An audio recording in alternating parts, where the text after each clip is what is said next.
Welcome back to No Substitutes, the podcast where I have some of my favorite people on. We talk about what ingredients make them who they are. And today, I have a very, very special guest. I'm very, very excited for this guest because she was actually on my dream guest list. And so the fact that this is happening is dream come true, literally. She's a brilliant writer, producer of many things. You may have known her from doing things with people like Tony Bourdain and Mario Batali. Please welcome Laurie Woolever. Hello. Oh, yeah. And she also has a book coming out. That's mostly why she is here. But also, yeah. Yeah, I'm like, we talk about other things, but I'm excited for it. I already pre-ordered it. Oh, great. Even before I hit you up to do this. So I was like, care and feeding. Yes. Care and feeding. Care and feeding. A memoir. I know. I was like, is it a cookbook or is it no? No, nobody was able to talk me into putting recipes in it, which that's good. Yeah, that's fun. Yeah. I mean, some memoirs do have recipes, and that's great. But I didn't want to. I wanted it to stand on its own as a piece of writing. Right. Yeah. No, that's fair. Well, I'm excited to read it. I don't know if you want to give anything away with it yet, but well, I mean, it's coming out. I'm assuming that it'll be out. It comes out March 11th, or came out March 11th. Yeah, came out. It's out. It's out. Yeah. It's a story of my life, my working life from the right after college up until about 4 years ago, and my life intersected with some very big personalities. Mario Batali, chef, television host. And Tony Bourdain, chef, television host, author. So they make appearances in the book, but it's not a book about Tony. It's not a book about Mario. It's really, it's my life. And which I'm excited for. I don't know. I mean, you've done so many great things. And of course, people will always associate you with these bigger names, but I'm excited to get to know more about who Laurie is. And like, because you've done so many great projects, of course, like about Anthony and other people, but I got excited when I saw it was more just about you and your life, because very personal. That's awesome. I'm super excited to read it. What are 3 ingredients you would say that you need to be successful in your career? Well, I think resilience is probably the first one. Yeah. Being willing to stay in it, taking no for an answer, or really not taking no for an answer, but getting a lot of no's, getting a lot of rejection, and continuing to try and do it anyway. Focus, which is not something that I always had, but especially to write a book on my own, out of my head, out of my experience, I had to get very focused and very kind of clear the distractions as much as possible. Yeah. It's just hard I need some tips on that. Yeah. I love to write, but my ADD is like, I don't know how to, it's like I'll write a few sentences and then somehow go find something else. Yeah. And I still do that too. I mean, yesterday I've got a deadline and I was really struggling to spend more than 10 minutes at a time focused. And the phone is obviously a huge distraction. And there's just a million ways to not do the work that you want to do. Somebody gave me really good advice about set a timer for 25 minutes. And maybe it's on your phone, but you put your phone across the room and it's just like 25 minutes is not that long a time. But if you can just say, I'm just going to focus for 25 minutes and then I'll check my phone or get a drink of water or pet the cat or whatever, that sometimes is enough to get you into a flow state. Or to know that, I've got a break coming up. So let me just circle back to it. So let's see, resilience, focus, and patience. And these are things that I haven't always had. And I still have to sort of work on every day to remember to strive for, but that's and patience, that's patience with myself, patience with other people, patience with the process, right? So those 3. Those are great. I love those ones. What was your favorite dish that Mario Batali made you when you worked with him? I don't know. I can't say for certain that there was ever a time where he was standing there cooking for me. Right. But something that happened that you just happened to be there, yeah, I guess. But I will say that I learned a lot about cooking pasta from working with and around and for him, and working with the cooks in his kitchen. And so to this day, that is my go-to dish. And pasta could be anything, right? But it's, dried pasta with a pan sauce, cooking the pasta in the water till it's almost done, and then finishing it in the pan sauce, whatever it is, so that the noodle kind of absorbs some of this flavor and the liquid and the fat from the sauce. I just learned how to do that. It's like game changer. Yeah. Like you don't think that pasta, that there's so much of a process to making pasta. You really think you just throw it in and that's it. Oh, and also I grew up with a mom that just made very simple dishes, but I recently learned that not to break the noodles. Someone was like, don't you dare. Don't do that. That's not how we do it. That's not, especially Italians. They're like, that is so offensive. Yeah. I was like, wow, I didn't know pasta was like a whole way of life, but I mean, it makes sense. Kind of. Yeah. I mean, it's, you can do it infinitely. All these little rules, if you follow the rules and you actually pay attention to these little details, it can be something. It can really be like a phenomenal dish. Something that was a simple dish could become your favorite. Yeah, absolutely. No, I definitely noticed that with pasta. Yeah. What was your first day working with Tony like? It was kind of anticlimactic, I have to say, because, so there were really two first days. The first time I ever met him and we started working together on his first cookbook called Anthony Bourdain's Lay All Cookbook. Oh, okay. I had just read Kitchen Confidential, and I was expecting him to be that guy from the page. Right. Like sort of a swashbuckling pirate, maybe kind of mean. Just, it's a variation on lots of other chefs and cooks that I had known.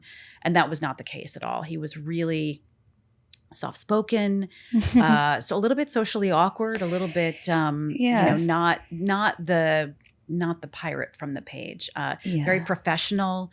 We had a meeting with him and a couple of the cooks from his restaurant and maybe somebody from his publisher. And we were there to talk about the book and expectations. And I think we were in and out in maybe 15, 20 minutes. Yeah. He wasn't hanging out, lighting cigarettes, telling stories. He was quite focused on what he had to do that day. So that was a surprise. And then when I started working as his assistant almost a decade later, he was out of town. I was in New York. I met his prior assistant to get the phone, get all the contacts, to pick up a big bag of mail that had been sent to Leal Restaurant, even though it had been a long time since he had worked there. But people still sent fan letters and all kinds of things because that's someplace, that was a mailing address that they could associate people are like, this is where the only way we know how to get in contact. Home. So it was very not glamorous and just sort of like, this is, this is the nuts and bolts of a job is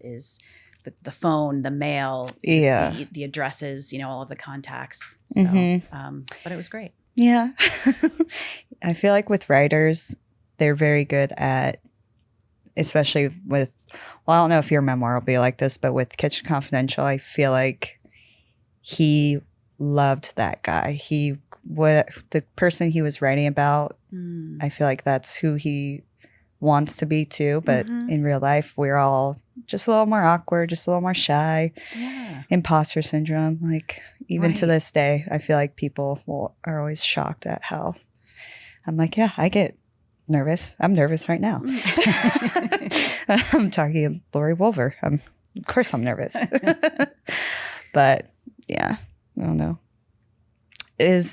What is there now is in Les Halles? Like, did a restaurant end up being there, or are they kind of keeping it as a shrine? No, so it had, I think they had closed before Tony died, but it still was, the storefront looked the same. That's why I was like, I felt like it was almost just a shrine for a long time. Yeah, in the immediate aftermath of his death, it became a shrine. There were notes, flowers, all the things that people leave in a place like that. Yeah. And it sat empty for a while, and then it was taken over by I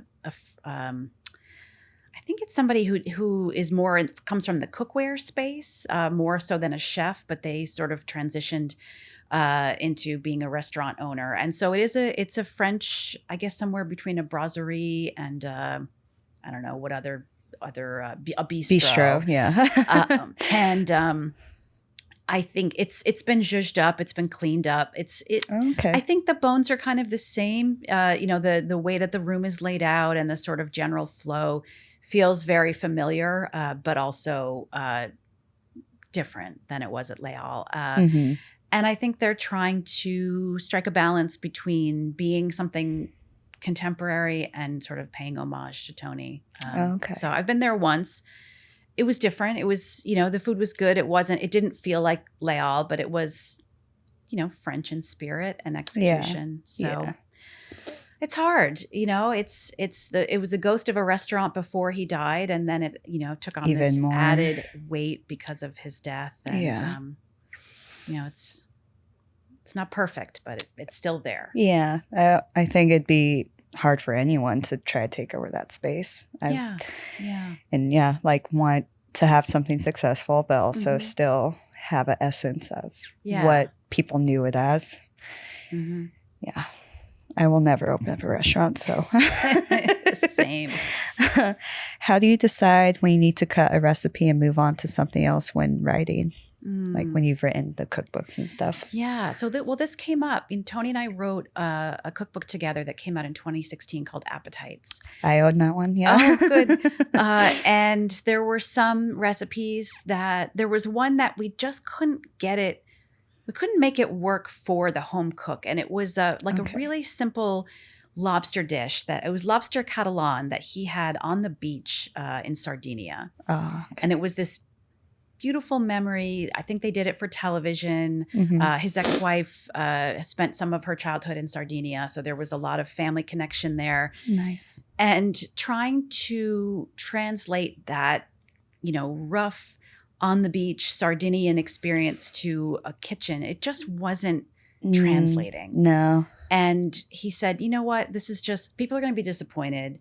And this is not giving me the feeling that I had in Sardinia. Right. So let's just get rid of it.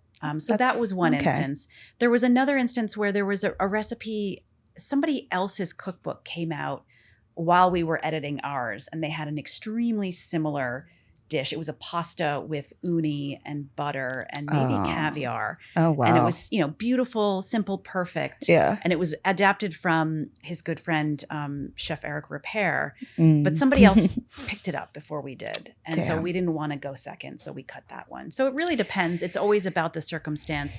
Sometimes it's just like, it's going to be disappointing for people, and we don't want to deliver a disappointing experience. So that's one reason. And sometimes it's just, we don't want to look like copycats, or we don't want to be a second place. So. That's so annoying too when you're not, but it's just bad timing. Yeah, you have to have faith in the whole project overall to know that, and that's true for writing a manuscript or a collection of recipes or anything. It's like you have to, believe that the whole thing is good enough that if you do pull one little detail, it's not gonna fall apart. No. Okay. So. I'll keep that in mind. Yeah. What tips do you have for home cooks on balancing flavors in their dishes? I think that, and this is, I'm not rewriting history or breaking news here, but I think when you're, I think the importance of salt in a sweet dish is really, sometimes people don't realize that, a little bit of salt in something that's very sweet kind of heightens the sweetness. My friend Margaret Braun has a really great chocolate cake recipe in her cookbook. Okay. And she says in the recipe, a little bit of a little more salt than you think that you need really sharpens the chocolate flavor in this recipe. And then sometimes sweetness, if you look at like Thai cuisine, that's so complex and interesting, and people think about the heat and the sourness, but it's always balanced with sugar. That dipping sauce that's sort of a clear, and it's got maybe some chilies in it and a little bit of grated carrot and garlic. That's got sometimes a lot of sugar in it, depending. You just got to balance it out. So I think the things that don't leap right to the forefront, a lot of times they play these sort of supporting roles that make the most prominent flavors really sing just by it's about contrast. Contrast. Really. Okay. Yeah, I like that. It makes sense. Yeah. I haven't cooked too much sweet dishes, but I feel like with the Asian cuisine, that makes a lot more sense. Yeah. Yeah. Who did the cooking in your family when you were growing up? Almost entirely my mom. Yeah. My dad would. There were when I was really little, my mom was working as a labor and delivery nurse, and sometimes her schedule would be such that she wasn't home for dinner, or she would work an overnight or whatever. She was almost always around for dinner, but sometimes not. And so it would fall to my dad. And in those instances, I remember a lot of like hot dogs with like a bowl of potato chips as the side dish. Beautiful. Yeah. Classic father cuisine. Yeah. Or maybe like a can of soup heated up on the stove. And I give him credit for, he got us fed. He got food into us. Yeah. But most of the time it was my mom, responsible for dinner. And she always worked up until I think I was out of high school. She was working full time, or at least maybe 3/4 time. But she always got food on the table. And it was, convenience food sometimes, but by which I mean, these boxes of potatoes where it's like they're dehydrated potatoes, like medallions, and there's a packet of some sort of dehydrated sauce, and you're mixing it with boiled water, and you're putting it in I don't even know because those kinds of things, and then maybe like meatballs or sometimes hot dogs or hamburgers or something. The slow cooker was a big thing. Put the chunks of beef in the slow cooker and go to work, come back, and you've got a chili or a stew or something. Yeah. Is it much? What's it like? Is it much different? Or I don't know how I want to word this. How is it being a mom yourself now? Like with like raising your kid? I mean, I don't know. Yeah. So I'm like, do you make chili all the time, or are you like, do you ever do like some elaborate dishes for him? I don't get too elaborate for him, right? So he's 16 now, and he can't really appreciate. Yeah. Well, I mean, the thing is, like, I think he does appreciate. He knows when something is really good. Okay. And if but he's also, I think this is a very common thing with teenage boys. He's an athlete and he's trying to get big. So it's just like, how much protein is in this? Or he'll send me recipes from TikTok or Instagram that are like, can you make me this double extra protein? Oh my God. Whatever burrito.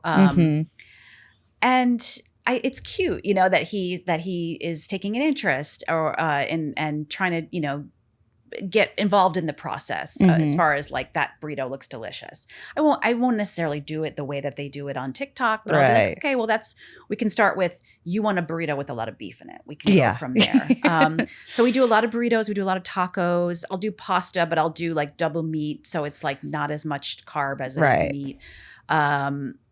Burgers. I do, I put a whole sheet pan of chicken legs in the oven. I do a lot of with the Instant Pot, which I know really had a moment like 5 or 6 years ago, and then it seems to have fallen out of favor, which is crazy. It's such a great. Everyone loves the air fryers now. The air fryer, I think that's what. One. Yeah, I think and that's what great, but everyone thinks is That's the thing. That's the thing now. Yeah, no, I know that people love them. I mean, I'm kind of a late adopter to all these technologies, but somebody bought me an Instant Pot, and I was like, I don't know. I love it. I use it like several times a week because it's like you can take dried beans and they're done in 45 minutes. Love that. Yeah. Or like a tough cut of meat and put, I get a lot of like chunks of pork or a pork shoulder or something that would take hours in the oven. And it's like less than an hour in the Instant Pot. And then I can have like shredded pork for whatever, beans and rice and pork. My kid's happy. Love it. Yeah. Has he ever taken interest in cooking? Like, have you ever taught him to make a dish, or is he kind of like, you're the cook of the household? Well, he's very happy to have me do, everything for him. He's not. He has some friends.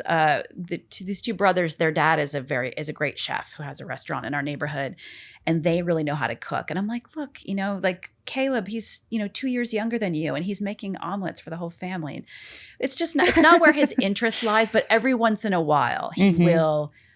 He will ask. The other day, he asked me if I could teach him how to make fried eggs so that he could make his own breakfast sandwich.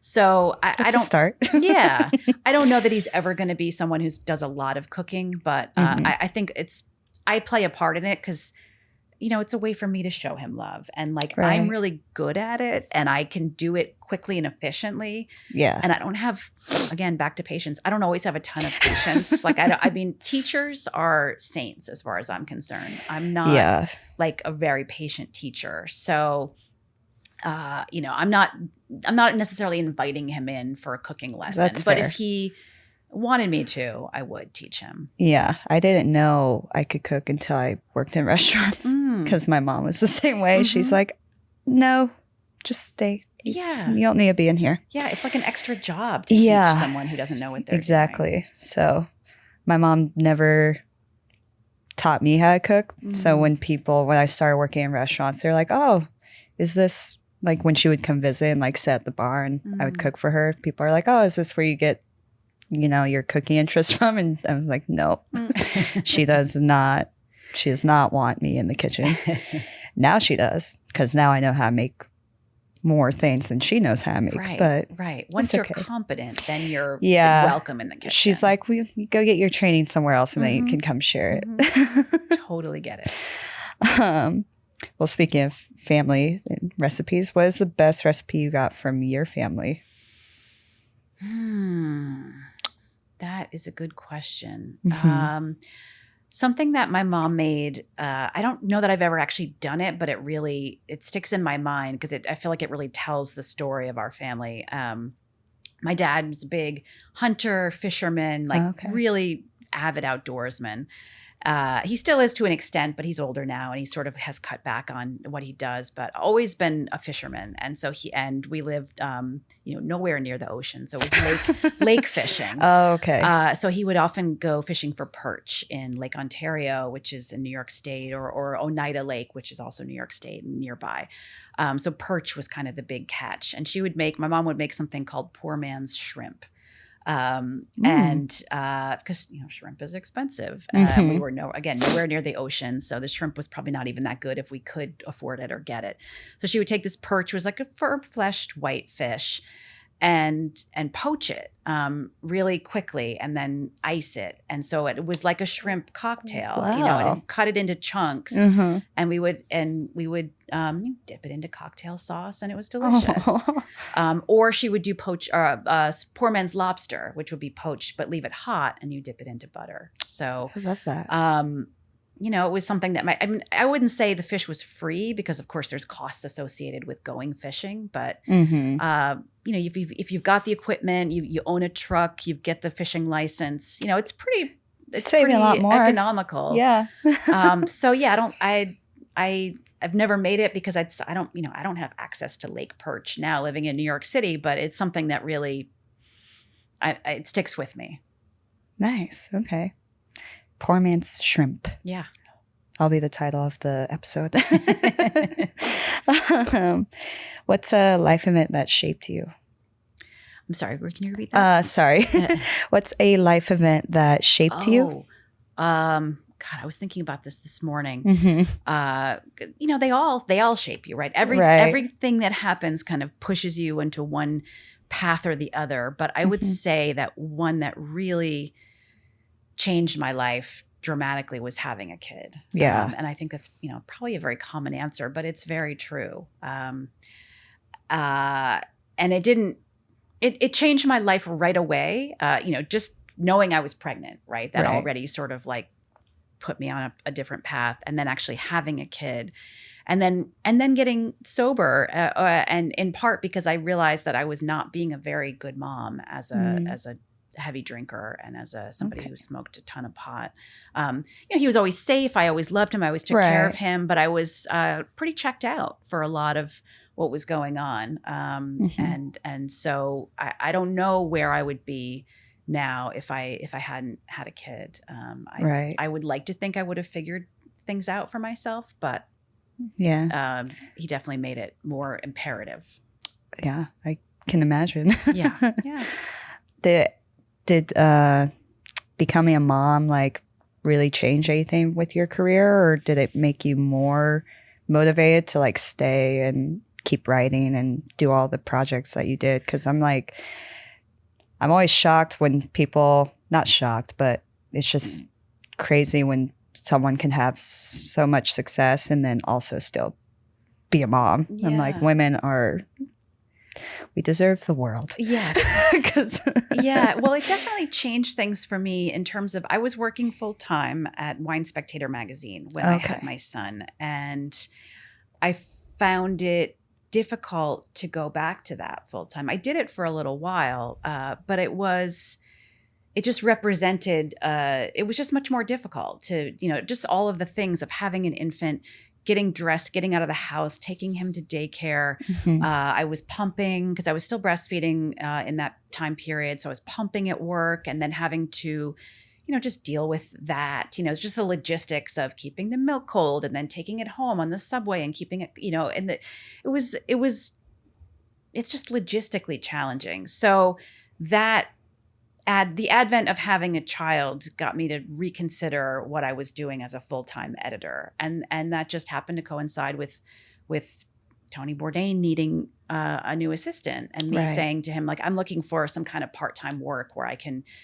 balance my life a little bit better. Right. So it really, it was the right place at the right time. But had I not had a baby at that time, I would have continued on as a full-time editor. So, wow.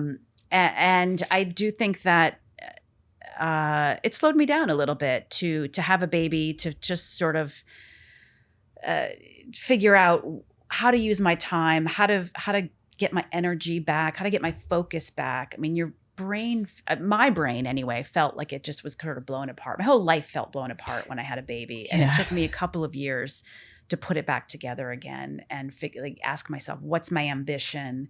And how do I manage my life? So, wow. It all, even if you don't know, even if, I certainly didn't know why things were happening or what the future looked like. But for me, it was a really fortunate series of events to cross paths with Tony again at a time when I just needed a different kind of job, and he just needed an assistant, and he knew me and he knew he could trust me. So that's awesome. Yeah, I feel very lucky. Tony was kind of known for struggling with imposter syndrome. Do you ever feel like you've struggled with that in your career? God, all the time. Yeah. Yeah, all the time. Absolutely. I'd say a little bit less now, just because I'm 50 years old, and at some point it's like, well, I guess I have been doing this for a long time. I do know a lot of people, and I guess I did write a book. Yeah. There's, as I do more and more, I guess I feel less and less like an imposter. I do now have confidence in my skill as a writer. That's the one thing I can say. Like, I don't love how I look on camera. I'm not sure about, my social skills or whatever, but I know that I can sit down in a room with a computer and I can write a book, and because I've done it a couple of times now. So, but yeah, the idea of I'm going on a book tour soon. I'm going to be doing some speaking gigs, and that still fills me with a lot of like, who do I think I am? So, and I saw that firsthand with Tony, and it shocked me. I wrote about it in the book, about being backstage with him in the green room at the Today Show, again, promoting our cookbook. And this is a guy who had made, hundreds of, not thousands of hours of television, and, sold out theaters and everything that he's done. And he said to me, I hate this. I want to throw up. I would pay any amount of money to get out of going on live television right now. And I just thought, you? Really?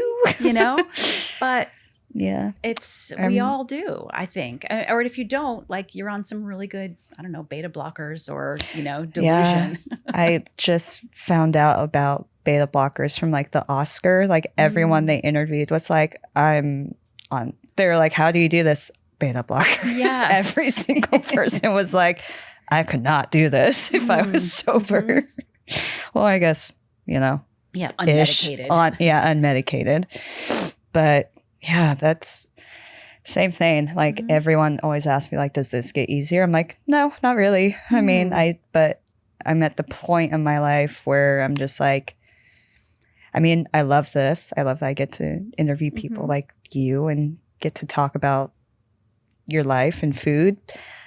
But yeah, it's still like, of course, a little daunting each time. I'm like, oh, I gotta go, sit in front. And I don't really read any of the comments on YouTube or anything, but so far my producer's like, they're all great. Yeah. He might be lying, but I'm That's like, good. great. No, I've just come around to that, to realize like there's nothing to be gained from reading the comments. No, and a lot of times it's usually useless people that obviously don't have anything better to do. Right. Yeah. It's nice. I mean, it's nice to know that people are leaving positive comments, but again, it's like you start to believe your own bullshit. Yeah. Either way. I think with any job in entertainment too, there's a part of you that you're like, I'm going to be perceived in whatever light people want to see me in, and they're going to always have their own opinions. I have to be very comfortable with who I am. Yeah. Because there's always going to be someone perceiving it in a very negative way or in a overly positive way where you're like, that's scary. Yeah. But just kind of be comfortable with like that's out there. I can't, part of this gig is being a public image, and that's part of it is getting.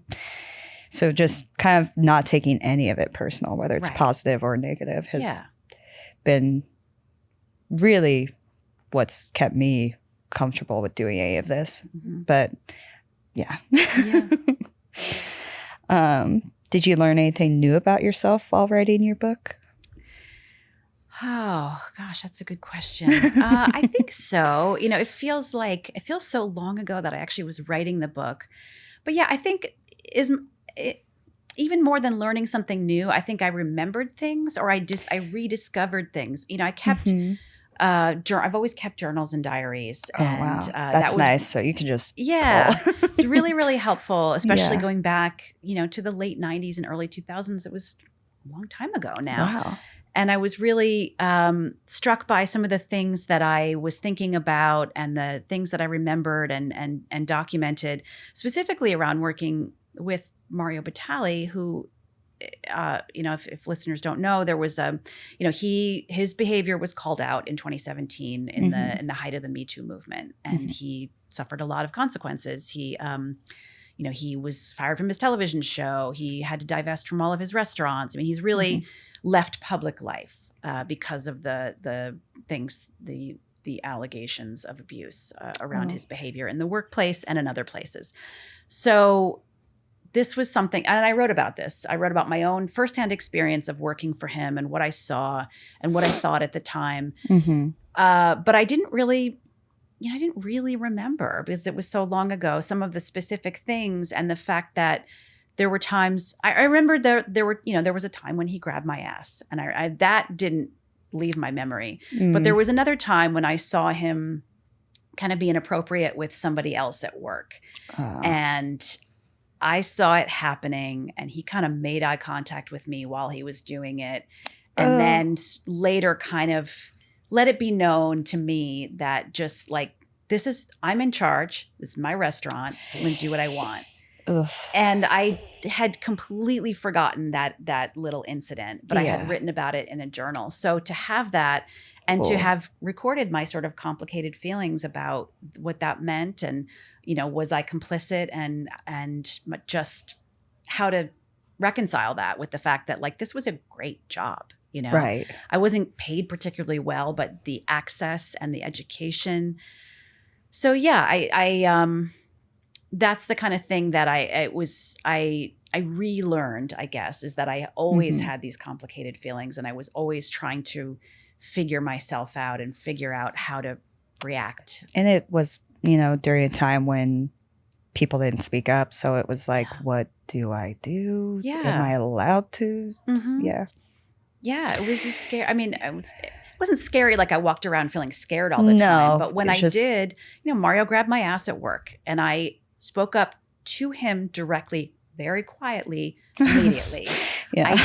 I didn't tell a bunch of people. I didn't yell at him in front of a dining room. I knew instinctively that if I'm going to handle this, I have to not humiliate him. I have to not, don't challenge him. Don't make it difficult for him. Just simply say quietly, don't do that. And that's what I did. I still afterwards, it's scared me a lot. I went down in the basement and cried, like, oh my God. But I don't regret speaking up in that moment. And I also don't feel like I should have led some sort of, revolution in the workplace. That's just not, I did not have the power to do that. It just wasn't part of the culture at that time. No, that's fair. Yeah.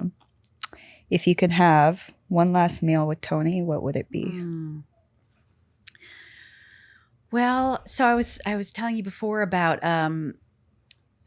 part of my job. I mean, my job was a lot of different things, but there was a moment where we were touring to promote Appetite's cookbook. This was in 2016, and I had joined him for part of the tour on the West Coast. And so we flew one afternoon, we flew with a couple of other people from LA to San Francisco on this little private jet. I mean, how many authors? I don't know any other authors I'm sure there are. I'm sure Stephen King and James Patterson and a few big select people get a private jet. But this was just sort of spoke to the power of Tony, that his tour and the power of his tour operator, that he was able to get this private jet. So our next stop after San Francisco was Denver, and we landed in San Francisco, and he said, can you figure out, it was Dungeness crab season. Can you figure out, let's get together basically a cooler so that when we take off from San Francisco to Denver, we're going to have this beautiful Dungeness crab, caviar, seafood meal for our flight from San Francisco to Denver.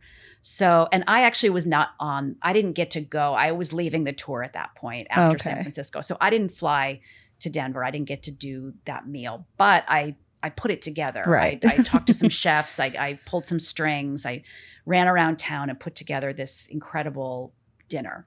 And so I would eat a package of saltine crackers with Tony just to see him again. Aww. But if I got to choose the menu, it would be that sort of fancy Dungeness crab, caviar. There were potato chips, there were blini, there was champagne. Yeah. It was just this really fun, beautiful thing that it was just like, let's have a good time. Let's celebrate. Yeah, that's probably my favorite way to spend time with people, is just like my best friend she's here today. I love taking friends out for dinner. I actually made her try caviar for the first time. She didn't like it, but it's an acquired taste. Yes. But anything like that, I just feel like if you can give someone an experience and do it with food, it's I don't know, it brings us together in such a different, intimate way than anything else, especially like versus just going out to a bar. Like if I could do an elaborate dinner with friends, I'm like, let's do that. Yeah. Also, I can go to bed by 10 and not feel like I'm missing out on anything. Yes. I don't know. Let's see. Yeah, Bourdain is a writer at heart and wrote 2 crime novels before his notorious book, Kitchen Confidential. Do you see your writing career branching out from biographies and cookbooks? Well, I mean, she did write a memoir. But what else are you kind of passionate about when it comes to writing?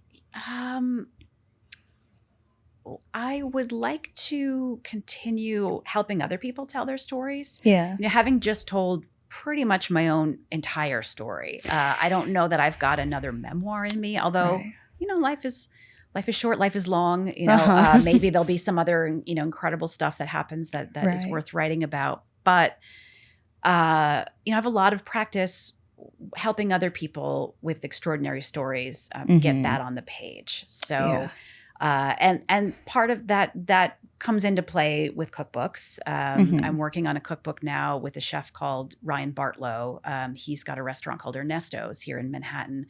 And so I'm helping him get his recipes on the page, but I'm also helping him tell his story of working in Spain, being a working chef in New York and Chicago and LA.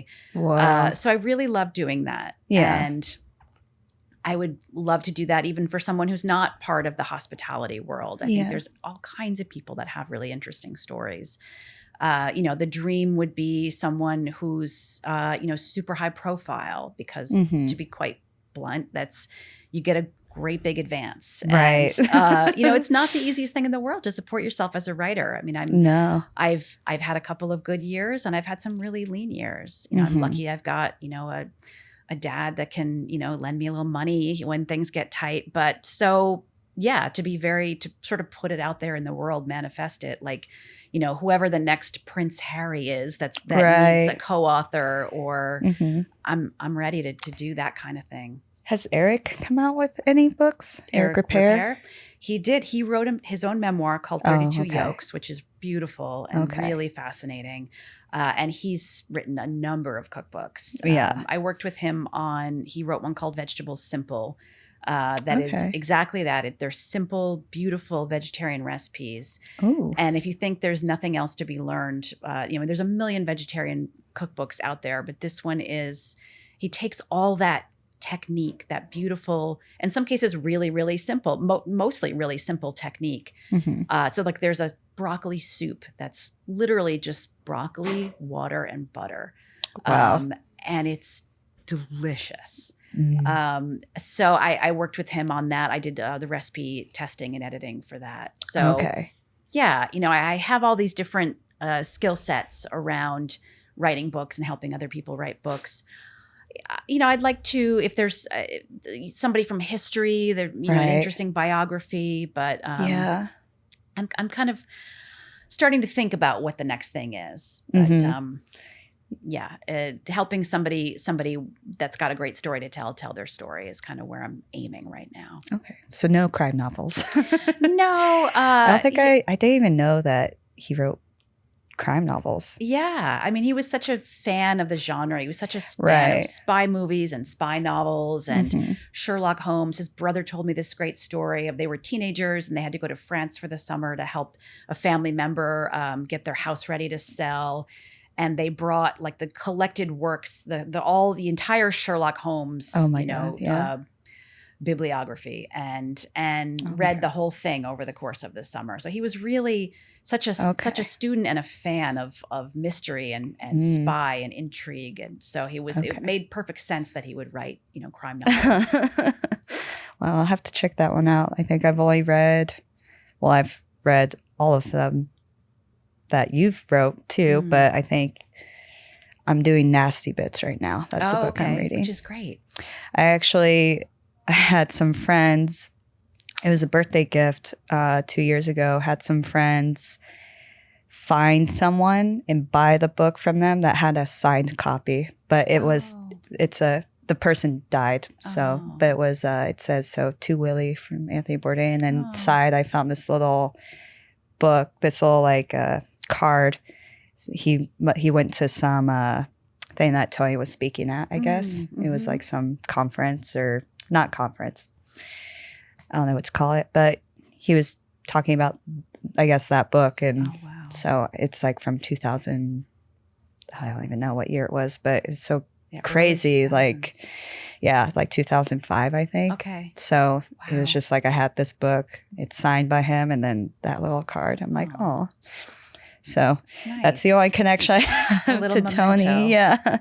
I have that. And now my other favorite writer is Tom Robbins, and he just passed away, but I have a signed copy of Even Cowgirls Get the Blues. But again, it was not to me. Sure. But still, his hand was on that book. Yeah. I'm like, so I have, those are like my two prized possessions. Oh, wow. Do you have any unpopular food opinions? Unpopular food opinions. Probably. When I was a kid, Friendly's, the ice cream chain was like it was like a big treat to go to Friendly's. And I would always order this sundae that my sister would be so mortified by, and nobody understood why I liked it. And I still like it. I haven't had it in a long time, but I know it's good. It was black raspberry ice cream with butterscotch sauce. Interesting. Yeah, it looks gross. It's like the purple ice cream but I mean, it goes back to what you were saying, like the importance of salty and sweetness. Yes. Because the butterscotch has sort of a salty element to it, and they don't seem like they would go together, but it was delicious. So those kind of unusual combinations. I think cottage cheese is very divisive, and I myself didn't like cottage cheese until about 10 years ago. So I like to make scrambled eggs and put cottage cheese on it, and then either a little like hot pepper jelly or maple syrup, which again sounds kind of gross on its face, but is actually, it's sort of like a blintz, you know, or like a Monte Cristo without the ham. Yeah. I've made a few of those in my time, and every time I'm like, this is like a heart attack in a sandwich. It's the same thing. It's like the powdered sugar and the ham and the it's egg. Just so much. Yeah. I'm always like, it's a gut bomb. Yeah. Okay. Yeah. I mean, I feel like that's just more on your palate. Yeah. But I like most things. I feel like I don't know, cooks. My palate got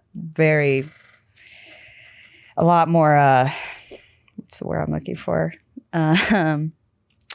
Just more broad, I guess, when I started cooking. But I grew up with like a mom who to this day, she doesn't really like trying new things, but I try to make her every once in a while, especially if it's like a dinner where, you know, it's coursed out. So I'm like, there's no substitutes. Yes. Excellent branding. Yeah. But yeah, we'll see. Hopefully with time, she'll keep getting more into it. But I feel like for the most part, people who are from the kitchen, we're pretty open. Yeah, at least try it. Try it once. Try it once. Yeah, I'll try anything once. Yeah. What is the most important thing to you right now? The most important thing to me right now?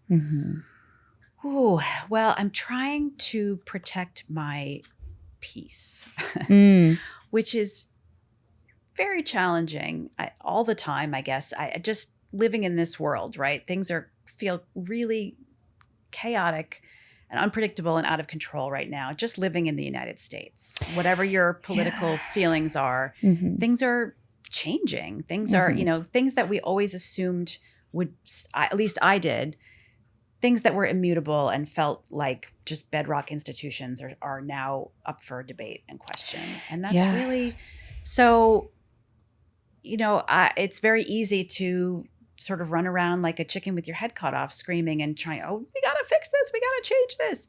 And it's, you could just burn yourself out really quickly. So, and then on top of that, you know, I'm promoting a book, and that is also a way to, you know, like we said, I'm not reading the comments. I'm not engaging with, what I've had to come to realize is that what people think about me and what I'm doing, especially if it's negative, it's actually not my business. You know, that is their reaction. I did my part. I wrote the book. You know, I'm promoting it. I'm talking about it, but I don't need to take into account all of the, you know, what's important to me is, you know, will be the reviews from professional people critics. You're like, these are the only critics that count. But so in all of these different ways, just trying to protect my peace and to not get tossed this way and that by the news cycle and by, you know, this and that reaction to my book and how are the numbers and, you know, just to sort of take this moment and be like, I did this. I wrote a book. I wrote the book I always wanted to write, and to try and appreciate it. Now, it's much easier said than done. I mean, I got thrown completely off balance the other day because there was an interview in the New York Times, and that's great. That's, you know, I'm so grateful for that. But I didn't like the way that I looked in the photos. And it's like, that's always very annoying.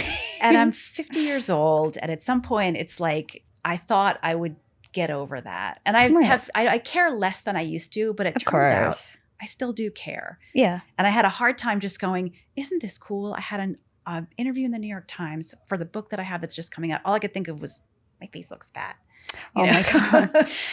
And I know it doesn't matter, but it still matters. Yeah. A little bit. So I'm trying to have fewer of those moments and more just like, God, I'm lucky. God, I've been so lucky and I'm so grateful. And that's a daily, it's a daily struggle and a daily practice to try and remember those things. Yeah.